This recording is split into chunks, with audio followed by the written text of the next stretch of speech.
국민 여러분, 저는 오늘 실업 문제, 특히 청년 실업 해결을 위한 새로운 정책 아이디어를 가지고 이 자리에 섰습니다.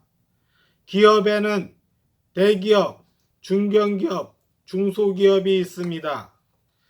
대기업 일자리는 모두가 선호하는 일자리이므로 빈자리 없이 항상 꽉 차는 반면 중소기업은 일할 사람을 구하지 못해 애를 먹습니다.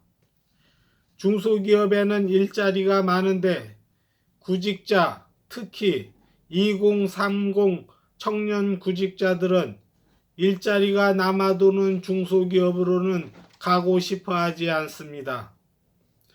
구직자들이 중소기업 취업을 기피하는 이유는 크게 두 가지인데, 하나는 적은 임금 때문이고 또 다른 하나는 직업상의 불안한 미래 때문입니다.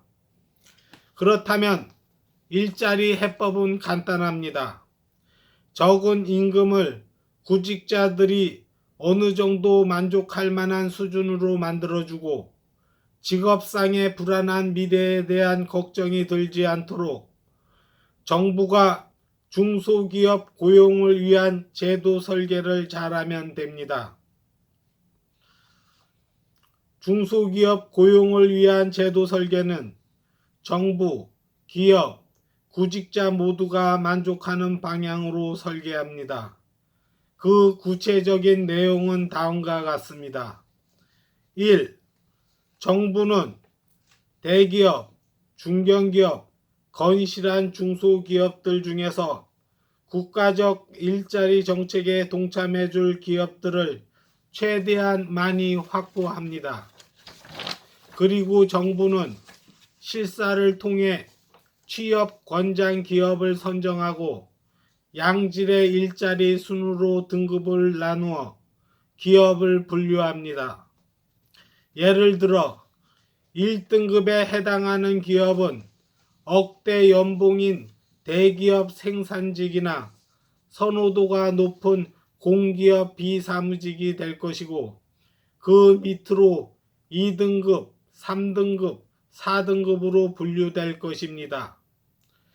그리고 정책 효율을 높이기 위해 정부, 기업, 고용 협상 제도를 도입합니다. 2. 정부는 제조업, 생산직 등 몸으로 하는 일자리에 근로적립형 일자리 정책을 시행합니다. 그리고 이를 위해 근로연월수 적립제와 근로등급제를 도입합니다.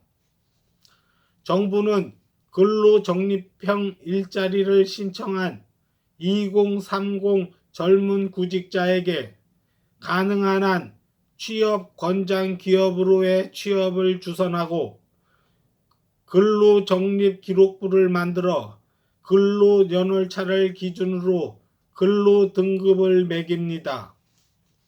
근로적립형 일자리에 취업한 2030 젊은 세대 취업자는 근로연월차에 의한 등급에 따라 정부로부터도 월급을 받습니다. 즉, 중소기업 근로적립형 일자리에 들어간 2030 젊은 취업자는 회사 월급도 받고 정부로부터도 월급을 받습니다. 이렇게 하는 이유는 중소기업의 적은 임금을 어느 정도 만족할 만한 수준으로 높여주기 위함입니다.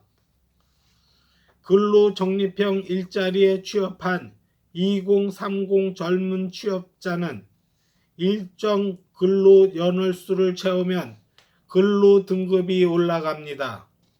근로등급이 올라가면 그와 같은 등급의 기업군으로 쉽게 이직할 수 있는 자격을 획득합니다. 근로등급을 3등급에서 2등급으로, 2등급에서 1등급으로 올리면 1등급의 기업으로 이직할 수 있습니다. 이직 희망 신청서를 정부에 제출하면 정부는 적극적으로 도와야 할 의무가 있습니다. 근로등급제와 기업등급제를 시행하는 이유는 2030 젊은 세대들이 첫 취업을 중소기업에서 시작하더라도 직업상의 미래에 대한 불안을 갖지 않도록 하기 위함입니다. 앞으로는 1등급 기업들이 반드시 근로등급 1등급인 자만 채용할 수 있도록 법제화하면 근로적립형 일자리 정책의 효과가 높아지고 아울러 노조의 채용 비리도 원천 차단할 수 있습니다. 근로적립형 일자리에 취업한 2030 젊은 세대들은 첫 출발을 중소기업에서 시작하더라도 승급하여 더 좋은 일자리로 갈 수 있고 억대 연봉의 현대자동차 생산직으로도 이직할 수 있게 됩니다. 3. 근로적립형 일자리는 근로연월수가 쌓일수록 임금이 오르고 잠시 실직 상태가 되더라도 정부가 다시 취업 권장 기업 풀에서 주선해 주므로 재취업이 용이하고 이미 적립된 연월수는 다른 일자리나 실업 상태가 되더라도 사라지지 않습니다. 그리고 뿌리 산업과 같이 꼭 필요하지만 3D 업종이라 기피하는 중소기업으로 취직한 사람은 보통의 중소기업에 비해 2~3배의 연월수를 적용받을 수 있습니다. 근로적립형 일자리는 몸으로 하는 일자리에서도 개천용이 나올 수 있도록 설계된 것입니다. 그래서 근로등급만 높이면 더 좋은 양질의 일자리로 이동할 수 있고 고액 연봉자도 될 수 있습니다. 4. 이제 필요한 재원에 대해서 말씀드리겠습니다. 근로적립형 일자리 취업자가 회사 월급 200만원 플러스 정부 월급 50만원 해서 250만원을 받는다고 했을 때 한 사람에게 들어가는 정부 돈은 대략 연 500만원입니다. 근로적립형 일자리 취업자가 50만 명이라고 하면 50만 곱하기 500만원에서 대략 연 3조 정도가 됩니다. 적립되는 연수가 쌓이면 그에 비례해서 정부 월급을 조금씩 더 올려줘야 하므로 들어가는 정부 돈은 첫 해에는 3조, 그 다음 해에는 3조 플러스 알파, 그 다음 해는 3조 플러스 2알파가 될 것입니다. 5.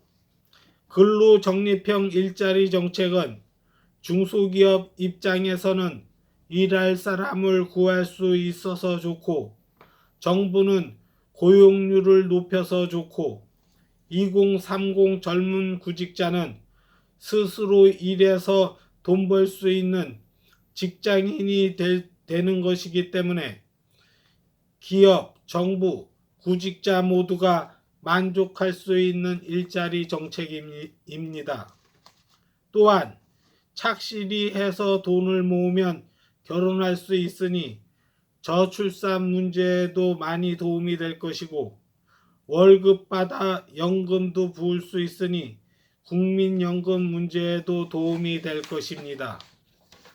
그리고 몸으로 하는 일자리도 나름 괜찮다라는 인식이 사회에 널리 퍼지면 공부에 적성이 맞지 않은 학생들이 길을 쓰고 대학에 가지 않아도 되므로 교육 문제에도 도움이 될 것입니다.